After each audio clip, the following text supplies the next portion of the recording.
The only cars I've owned over the last 20 years have been the Volvo 240s. I've owned a handful of them, and I've run them all into the ground. My current ride has over 354k, a couple of dents, and a weather paint job. These cars are workhorses and they're perfect for what I do.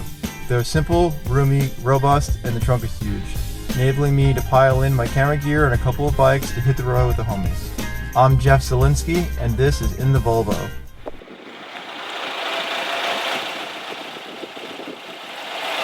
Today's guest is going to be Jordan Godwin. Jordan's been in town filming a Grand Castelluzzo for his We the People Doomsayer frame promo. They're going to take a break today, and Jordan's going to jump in the Volvo. This guy's sick. Thanks, man. Well, welcome in the Volvo. Thank you for having me. Do they have any Volvos in Wales? I mean, I know it's close to Sweden-ish, on the same continent. Yeah, we have a few, I guess. I don't really spot them out too much, but they are definitely there. Definitely newer versions than this. Oh, yeah. Yeah, this car is older than you are. Mm-hmm. So you want to talk a little bit about what you're doing out here? I'm currently out here finishing a frame promo video, which I assume will be out by the time maybe this video comes out. Frame drops this month, so it's kind of like a tight schedule, but pretty happy with how everything's turned out. So let's talk about Wales a little bit. Wales? Yeah. Can you describe like where you're from? I'm from just outside it's like a town called Newport. It's kind of like right on the border of Wales and England, South Wales. I like going back from trips, it's quiet. Okay. Nice. It's nice like going back home and just riding with friends or like grew up riding with the local homies and stuff. But Wales as a place, it's like there's not much going on, honestly. It's just rainy, damp, dark, gloomy. Sounds great. But last summer was sick though. So I wasn't home too much, but when I went home, it was like the sun came out quite a lot. It was nice. I read somewhere that sheep outnumber people in Wales 3-1. It would not surprise me if that was true. Go up into Wales and it's just fields and trees and mountains, just like it's actually really nice. But that's like there's a lot of sheep there. Obviously, if there's all these sheep, there's probably not a lot of rails. No, that's the funny thing. Wales there are a lot of sketchy rails, but there's a lot of rails. Really? A lot of rusty, like just like find them in the middle of nowhere sort of thing. Right, you know Will Evans? Yeah. He always used to just go spot searching, like when he was like he was filming with Pete Sawyer a lot and stuff, and he would just send me spots that he's just found. There's some like crazy rail setups in Wales, like real gnarly ones. Nothing like you can really play about with, but like seriously gnarly ones. Well, that's interesting because, I mean, when I see you ride rails, like you look like you're playing about on the rail, like you're confident and you're so dialed with it. Did you get that way because you had to ride shitty rails? Yeah, I think that's the majority of it. I think, especially out here, a lot of rails just aren't really like too intimidating to like someone who's from somewhere where the rails are pretty sketchy and gnarly. And like for me, when I started riding, my choice either was ride mani pads and like whatever I could find, because there isn't really too many skate parks, especially when I was younger. I couldn't really get to the skate parks. It was either that or just ride handrail, like try and get on your first handrail, and I chose the handrail option. So yeah, I pretty much when I started riding, my goal was to like get on handrails and stuff. That just always seemed fun to me. Well, another thing that I found interesting is that another guy who was notable, like a pioneer on rails from Wales, is Ian Morris. Ian Morris, yeah. Boss man, yeah. He that's way before me, but was he the first to do the 180 pegs on the rail? Him and Rooftop were both trying at the same time. Yeah. I'm not sure who did it first, but he was definitely one of the first, right? Without a doubt, yeah. That's it. Yeah. He's from Wales. I think he's from North Wales, further up. And I think the rails are even gnarlier up there, to be honest.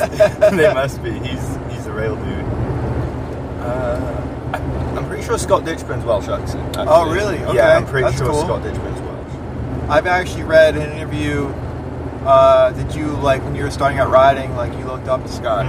Yeah, like just making hard threes look so easy was like such a sick thing to me. I think he was another level ahead at one point, like so far ahead with the hardware game. It was so sick. I agree. And no one else was really doing it like how he was doing it. It was sick. He just found out the way to do it and just took advantage of it. It's so sick. How did you first get into riding BMX in general? So I used to race motocross until I was about 13, and we always had, like, at the races we built like little kickers and stuff and take your bike, whatever. I used to have a 24 inch. Okay. That was like the thing everyone had, was 24 inch, just because it was closer to a motorcycle than a BMX, obviously. And the 24 inch bike would be pretty big for you back then. Too. Like, yeah, we just like do kickouts and stuff off a little dirt kicker in between races. I got to, I think, it was like 13, 14, and I broke both my ankles. Racing motocross, shot both my ankles, and had a year off. And then what happened? It was, so I lost my sponsors and stuff, because obviously, like, they don't know if you're going to be back solid as you were before. So we were struggling for money a bit, and I started riding again, getting back into it. And then my dad left my mum, and they owned a business together. So that was where the money was coming from to race motocross. And my dad left my mum, me and my mum couldn't afford it. And I just jumped on a BMX, and it just felt natural to me to like just ride BMX instead. It was cheaper and easier. So in the way, my dad leaving was kind of a blessing in disguise, I guess. So you were obviously, I guess if you were sponsored that young, you were pretty good on the moto. Yeah, I guess. I came out here a few times and raced. I was amateur. I was raced in Florida like a few times, maybe like 4 times. And I guess I was okay. It was hard work though. Like moto was super hard work. You got to train all the time. Like I was up super early in the morning, like going for runs and stuff, and then go to school, come home, go to the gym. Yeah, it was hard work, eating healthy all the time and stuff. That's crazy. That almost sounds more like you were like BMX racing. Yeah, dude, it's super like intense, like all the training and like staying physically fit, especially at a young age when like that's the last thing you want to be doing. Yeah, for sure. You want to be hanging out with your friends, but you got to go to the gym. And I guess I've taken full advantage of BMX, being more laid back. It was just nice to be able to like not be told that I've got to do this and that. Considering like going from moto, I guess I would imagine that when you got into riding BMX bikes, you would be more into like riding trails and jumping and that's stuff. Exactly but your what riding it was. style was like totally different than that. It was dirt jumps first. That was the first thing, and then there wasn't much to ride, like trails wise. Like I'd go meet my friends quite far away, and then they drifted apart from like riding and stuff. It was just me, and I live in a village, so there's not much. So it was kind of like mani pads or rails, like I said earlier. But it did start off with dirt and like trails and just jumping stuff. Motocross definitely helped with bike control. Just being in the air and knowing like how to move the bike. Sometimes it's hard on a BMX because it's so light. And like with a motorbike, you can really like force it round. But with the BMX, you kind of have to be like gentle and in some sort of way to like don't give it too much, otherwise you're gonna get kicked out and get bucked. When you were first, like, I guess, really getting into riding, you started like paying attention to like other riders, like, who do you think is like, was there like a certain rider or video that was like you really identified with, like alright, this is kind of like, that's what I want to do? The first video I ever found on the internet, BMX, it was like, it wasn't actually original. It had some weird song behind it, but it was Stephen Hamilton's Can I Eat part. Okay. I found that on the internet, which is pretty sick because that's a good video part. Yeah, it's like when I found that was like way after that video had come out, I feel like. And then when I started really getting into BMX, I'd say Ditchburn was obviously one of them. Lacey, Bruno, used to be on We the People at that time. He had like that red bike. I remember watching a lot of Bruno. I guess like the dub dudes, like a lot of the dub dudes from back then, super hyped on dub actually. Just so street, and it was just cool. And yeah, and then I ended up on dub. That was like a childhood dream come true, you know, like Jack was asking if I wanted to be part of the crew. Kind of meant quite a lot to me, just because I looked up to like all those dudes from early riding days. Which came first to you, the Claw or We the People? Yeah, so I was on a Claw and Proper Biker. I got on those two at the same time, and then Paul hit me up a few months down the line and was like, "Do you want to ride for We the People as well?" And to me, it just made sense in my head. It was like a Claw and We the People. It's just like sister companies, and it just makes sense to be on both of them. It was That totally makes sense. Yeah, exactly. I remember when I first spoke to Paul, he was like, I think he asked me, he's like, "What would you like? What's your goal?" I guess, what's your goal sort of thing. He asked me. I was like, I want to travel. I just want to travel and ride my bike. That's always been the main thing I've wanted to do. Mm-hmm. And yeah, they made that happen. Like, I can't show enough appreciation to those dudes. Like everything. When I'm out here, I like have no idea where I'm going. I'm just like, I'm in California. I don't really know where I am. That's gotta be kind of cool in a way. Yeah, it's sick. It's like, Grant's like, yeah, we're just going to this spot in wherever, and I'm like, cool. Yeah, let's go. Sweet.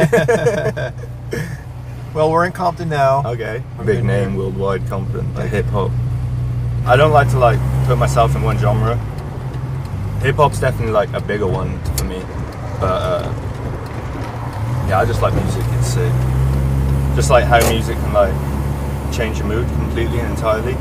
Like whether you're trying to like ride or even if you're just trying to hang out and chill, there's always like some sort of song for it, you know.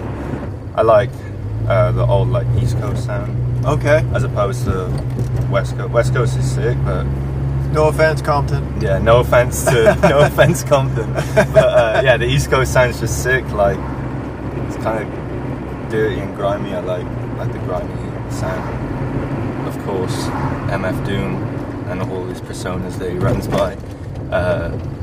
Mobb Deep, Biggie, obviously. MF Doom though, mainly the way he just like everything's kind of quirky and different compared to most. He doesn't rhyme the same as everyone else. How come I hold a microphone double clutch? COs make rounds. His rhyme scheme's just so like weird and different. It's sick. And he has like 4 personas, like goes by different artists, and he wears a mask. It's like mysterious. So. Oh yeah, okay. I think I do. Yeah. I think I've seen a visual somewhere of that before. So here's our first spot. Yeah. This guy, it's pretty sick. It's kind of this one spot's the metal coping. yeah. This fucking thing's amazing.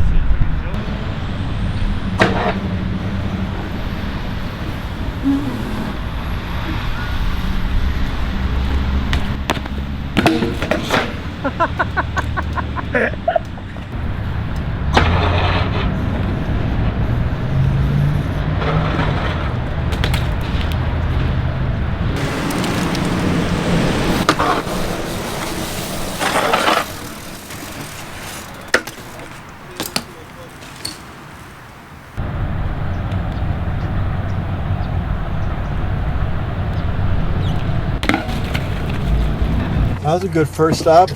Yeah, that was sick. That ledge is insane. And then the exact same ledge is right there with no coping. Welcome to California. That's like the epitome of like a California spot. I always wonder, like in the UK, the weather's worse. There's a lot of rain. It's cold. It seems like a lot of spots are just harder and crustier. Like some kind of like preconceived notion about like the US or like Cali spots. That's what it is. Just Cali. Everyone in the UK because we got a lot of crust, of course, just for like rusty rails and like gnarly ledges. We do have some good stuff, but it's like, man, everyone in Cali's so lucky. That's what everyone's like. Got all those Cali spots. It's just you're blessed with the good spots as well as the crusty spots. Yeah, I think that's really what it is. It's a mix of both. And I think like everywhere in the world has good spots and crusty spots, but just here it just so happens you have a lot more good spots. I think Southern California, LA is like, it's just paved for so far in every direction that there's just, and obviously the weather is kind of the same year round, so. And it's not that old. Everything's pretty new out here. Do you want to talk about Doomed a little bit? Doomed? Yeah. It was Paul's idea. Okay. So I'd been thinking, it was really weird actually, I'd been thinking about maybe starting like some sort of something, I don't really know what, and then I came up with a name for the frame, I'm pretty sure, and then a couple of weeks later, and Paul was just like, what would you feel about like making a clothing company? And I was like, well, just like a t-shirt company, I think he said, and I was like, yeah, I've wanted to do it for a while, just, I don't really know what I'm doing with stuff like numbers and stuff. I'm not really like educated in that sort of area. And Paul was like, well, I pretty much got that down. And I was honestly, all I wanted to do was just like, because I had a book just full of like designs and stuff, and I was just like, all I want to do is just get these out of this book and do something with them. And t-shirts seemed cool, and he was like, yeah, we should like, he came up with the name, he was like Doomed. I was like, yeah, that's sick. And then Paul just got to work on it. Next thing I know, he's trademarked the name and stuff. We got an Instagram, and then we made our first batch of clothes, and I was just like, this is sick. And not that it's a bad thing, like taking things serious, but I feel like BMX just needs like a less serious side to it. Mm-hmm. You always need the serious side, you know, because at the end of the day, we're trying to keep it alive. But you need to have fun whilst you're doing it, you know, and like the image is just trying to be less serious, and like all the filming, like it's kind of sketchy, like we filmed it, the fisheye had a crack in it. But I think that just goes back to when like, I don't know, you first start riding or first start making a video with your homies or something, you're like, fuck it, with just any camera, like we'll just film, because that's what we want to do, is just film and show what we're doing. And I guess that's the idea behind doing, we're just showing what we're doing, having fun, drinking beers and like just hanging out, having a good time. I think that's like the motive behind it. A lot of people, like, we've seen a lot of hate comments and stuff, and like we're like, oh, we don't care, we're still gonna get drunk and have fun and ride our bikes, like you can leave the comments, it's cool. I mean, you kind of got to appreciate it. It's kind of people just putting you in your place sometimes, like, yo, fix the fisheye or whatever. But some people just go far, they're like, oh, that was work, they're just trying to be cool guys. No matter what you do out there, someone's gonna have something to say about of course, it. you know. But then on the flip side, someone else is gonna love it just the way it is. Mm-hmm. You know, you can't please everyone, that's for sure. Yeah, and we knew that going in. We knew we were gonna like rustle a few feathers, I guess, because it's kind of like, I guess Dune's not like traditional, I want to say. I don't want to say we're completely different to everyone else, because we're not. Everyone's done everything, you know. Everything just gets recycled. Another thing I wanted to do, I just wanted like an excuse to hang out with my friends, like, you know, hang out with like, I don't want to say a team, it's just a group of friends on it that I can we can all hang out together with. And also the people that we like got involved with it, I like know all of them, but I don't think, come to think of it, they don't really like, they never really got to hang out with each other that much. Mm-hmm. And then when we went on that one trip, the UK thing just before, about the Hastings, it was sick. I'd seen like Felix hang out with Sam Jones, and Sam with Jordan, and Jordan with Felix. They're like Felix and Jordan. Felix was mind blown just by Jordan O'Kane's, like just the way he is. He was like, this dude's insane. Just like seeing each other's like, those guys get along really well. I just like being surrounded by funny people. It's just the best thing to me. Just always laughing at someone doing something. And people who don't take things too serious, like you have a laugh with them, make each other feel a bit stupid here and there. You mentioned how you had like a sketchbook of ideas. Mm-hmm. I went to college back home for like 3 years doing illustration, and then the last year I got accepted into university, but that was the same time as Paul put me on with the people, and I was like, well, it's either this or that. So I decided BMX because I only get to do this once. I may as well try and make it work for as long as I can. I can go back to university at any point if I need to. I just always like drawing, like ever since I was young. Just doodling stuff and just like things that kind of quirky little things that kind of make me laugh, or even just something that looks aesthetically appealing to the eye. I don't know. I'm not amazing, but I don't think that's the point with like art or illustration. It's just like bike riding. Yeah, exactly. You know? That's not the point of being the best. It's just enjoying it. So all the art on the stickers is all your stuff? It's me and Paul. Okay. Paul he said he was the same when he was like a little bit younger. He used to just draw loads of stuff. So he started drawing stuff again, and we just pick and choose. And like Paula sent me his ideas, and I'll be like, oh, you should do this, and I'll send him mine, and then we'll just meet in the middle and like put stuff together. So we have like the same. I feel like we have the same eye for like how we want stuff to look, so that works really well. I feel like that's hard to come by someone starting a company with, and both of you have the same vision of how you want something to look. But me and Paul definitely do. Yeah, if you guys had really different visions, it probably wouldn't work out. It wouldn't work that well.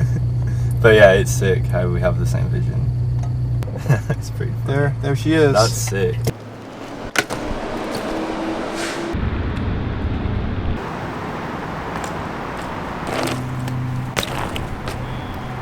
Riding a brick bank spot, did that feel at all at being back home? A little bit. We do have a few. Not too many in Wales. There's a lot in London though. Yeah, I was going to say, I feel like in the projects in London, they have lots of brick Just banks. loads of crazy brick bank setups. Super fun though.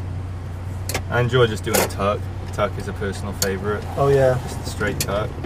Definitely a less is more move. Mm-hmm. Ask you more about your frame. Oh yeah. Yeah. I got lucky enough to design a frame with the people. It's called the Doomsayer. I'm really hyped on the name actually.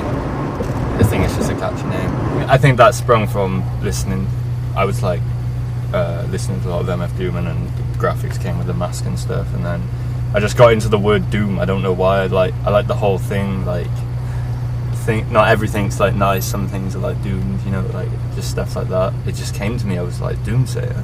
I was like, oh, it's a cool name, and I just hit Dave up at We the People, and he was like, that name's sick. We should use that, and I was like really hyped on it. This is basically how it came about. Dave just asked me, would I change anything about the battleship? And I just told him a few things what I would want to do. And we started like spinning ideas back and forth, and he was like, well, it seems like what you're looking for. He's like, we could just give you a signature frame. And that's like your dream from when you start writing, you know? And I was like, yeah, that'd be sick. So yeah, the specs are like, they're kind of like similar to the battleship. I have a steeper head shoe. It's 7625. I like doing those manuals, but I feel like sometimes they're just a struggle, and I thought that just makes it easier, and it doesn't really affect anything in any other way. For me personally, kind of makes the bike look shorter because the wheelbase is pulled together. But honestly, the only thing it really affects is nose manuals, front end. I'm just trying to make my life easier. You know? Yeah.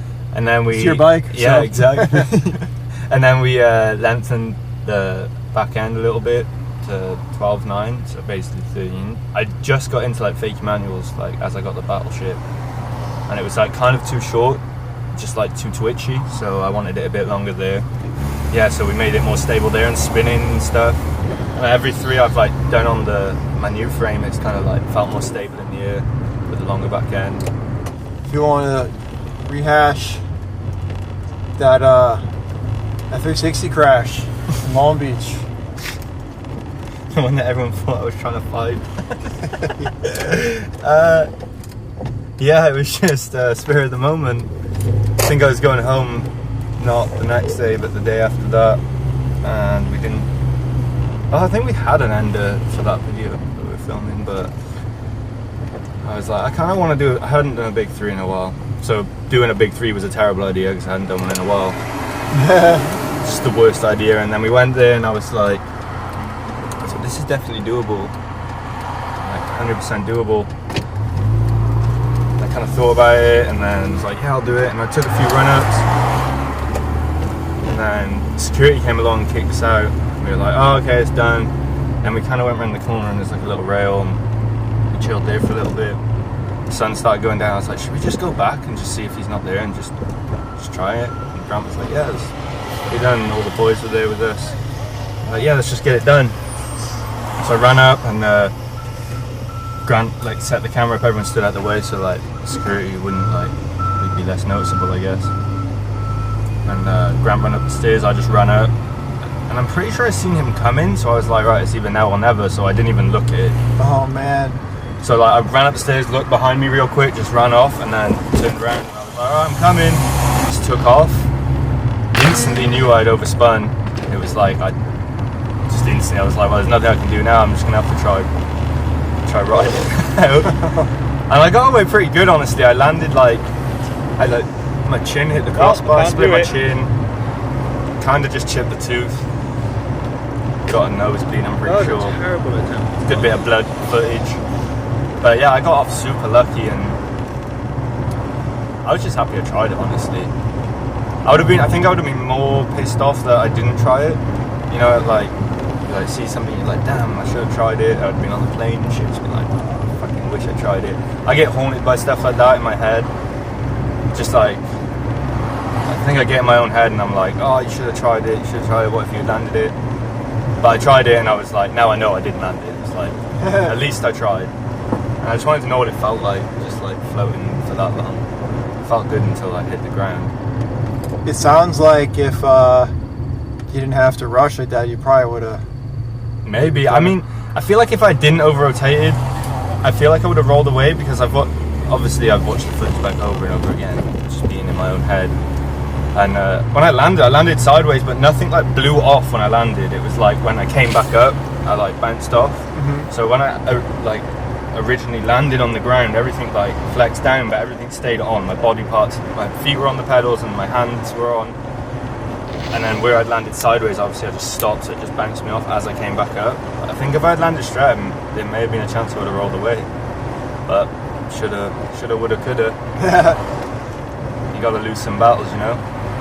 Yeah, unfortunately, that's part of the game. Yeah, I think it's a good part. It makes you like almost feel human in a way, you know? It's like, alright, I got beat. It's kind of good to get knocked down a few times. Otherwise your confidence level just builds up too much and you start trying stupid things, and that's when you really get hurt. The blood, there's still blood on the ground. I have been told there's still blood there.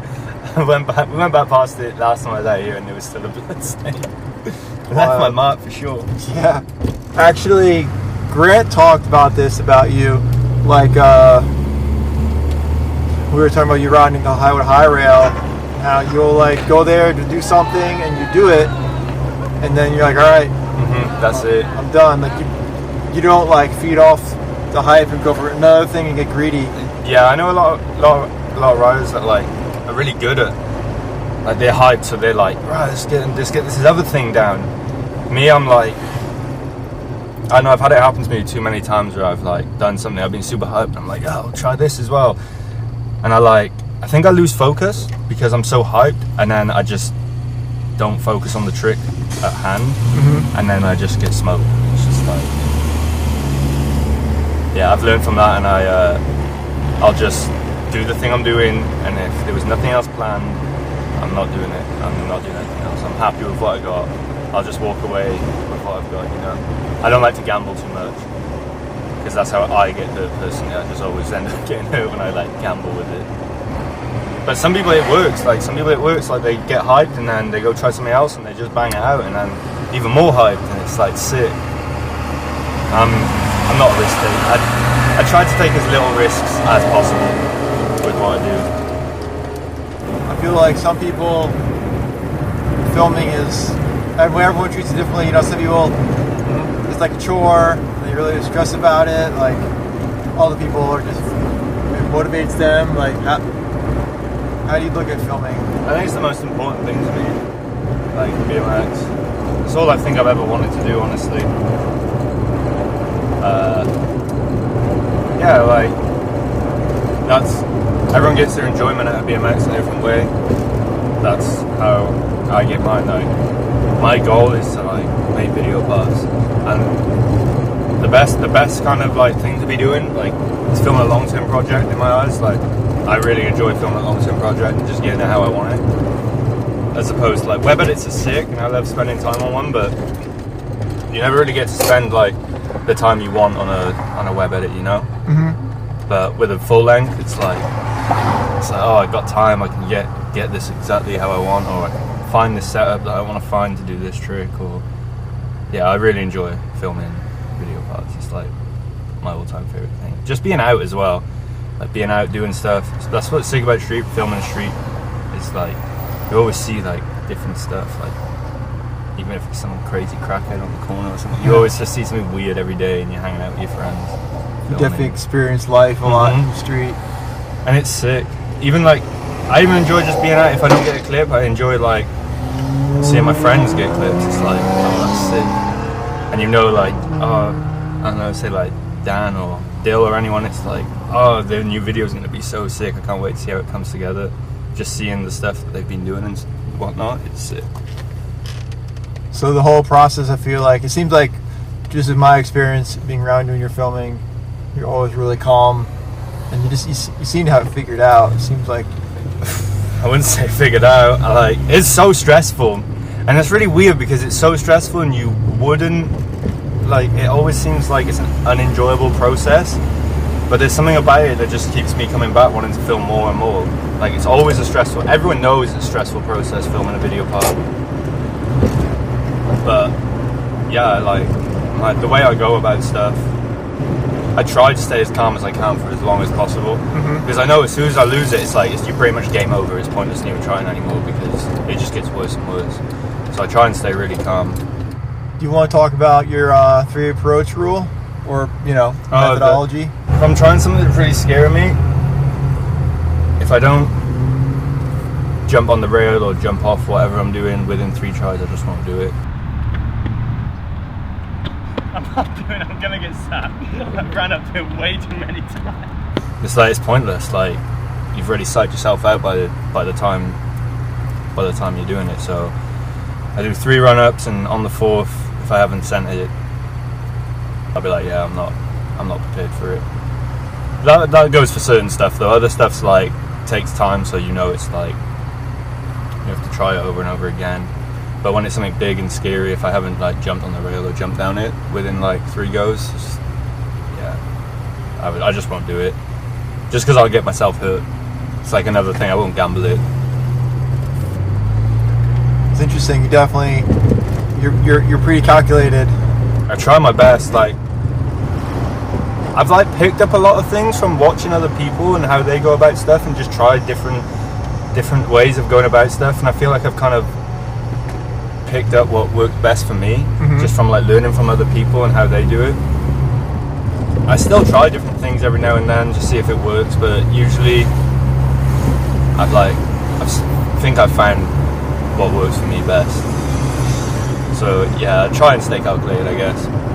Like, from my videos and stuff, people just think, oh, he rides rails and ledges and that's it. I enjoy riding everything, but I just enjoy filming rails, and like that's the stuff that I enjoy filming. But honestly, I'll ride anything. I like cutty shit, and like pole jams are fun. Trails.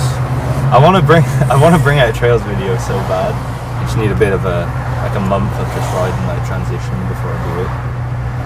How do you feel about riding contests?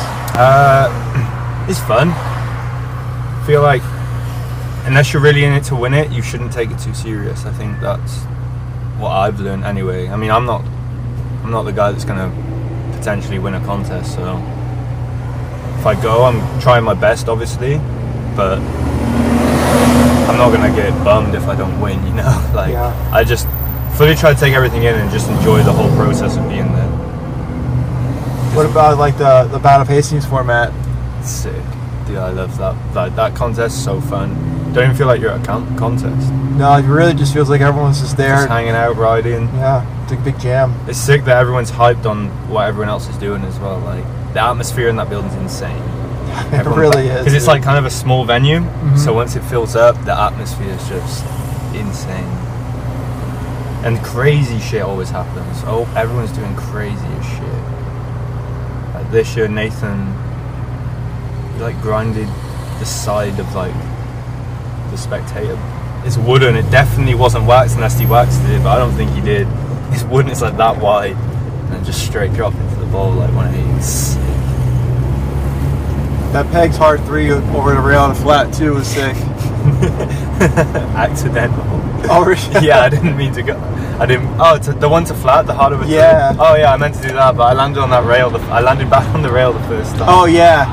And that was the first time, so then everyone assumed that I was gonna be trying that. So I was like, shit. That would have been insane if I had done that. But something clicked, and I was like, that is actually possible.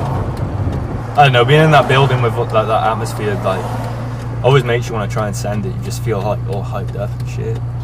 Yeah, it's like you got all your homies all the dudes on like, your back, and then not to mention everyone else is killing it. Yeah, it makes total sense. Like, I feel like it gives me a boost of energy to like want to ride even more. That's Yeah. what I got from. That's what I got from the last one. I left, and I was like, damn, BMX is the best thing ever. That's what I left with. you definitely Sick. leave with a smile on your face in that It contest. was sick.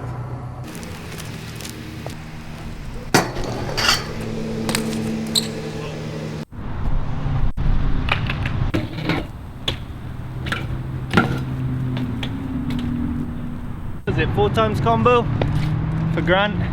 Grant trick.